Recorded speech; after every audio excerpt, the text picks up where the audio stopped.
नासिक जिले के येवला तहसील से जलगांव नेवर गांव में अनार उत्पादक किसानों पर प्राकृतिक संकट टूट पड़ा है। अत्यधिक गर्मी के कारण अनार की फसल में तेलिया रोग का गंभीर प्रकोप फैल गया है, जिससे किसानों की वर्षों की मेहनत बर्बाद हो गई है।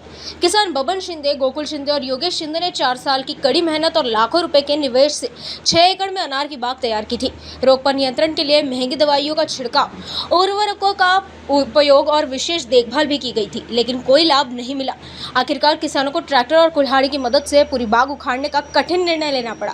उत्पादन के समय हुए इस नुकसान से किसानों को भारी आर्थिक झटका लगा है और उन्होंने शासन से मदद तथा नुकसान भरपाई की मांग की है।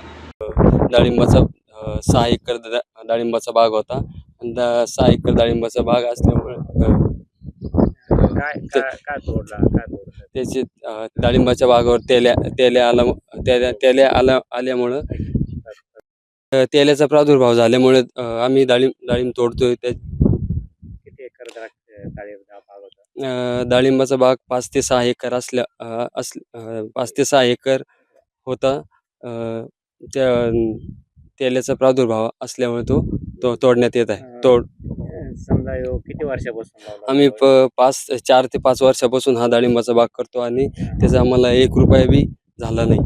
किती उत्पन्न भेटलं असं कधी आला असतं असा बाग आला असता तर 25 ते 30 लाख रुपये उत्पन्न आम्हाला मिळालं असतं.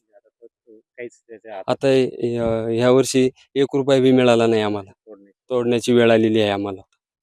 आज आम्ही 4-5 एकराचा डाळिंब बाग आमच्या शेतामध्ये लावलेला आहे आणि ह्या लावलेल्या शेतामध्ये उन्हाच्या अतितीव्रतेमुळे इथे डाळिंबावर तेल्या ह्या रोगाचा प्रादुर्भाव खूप मोठ्या प्रमाणात झालेला आहे आणि ह्या तेल्या रोगामुळे जवळपास आम्हाला खूप मोठ्या प्रमाणात नुकसान झालेलं आहे. जवळपास 25 ते 30 लाखाचं नुकसान आम्हाला या वर्षाच्या काठी झालेलं आहे. मी जवळपास 4 ते 5 वर्षापासून आम्ही हा डाळिंब बाग लावलेला आहे आणि या 4-5 वर्षात सुद्धा गव्हर्नमेंटच्या चुकीचे धोरणं आहे. या धोरणामुळे आम्हाला त्या डाळिंबाला बाजारभाव सुद्धा पाहिजे असे व्यवस्थित भेटलेले नाहीये.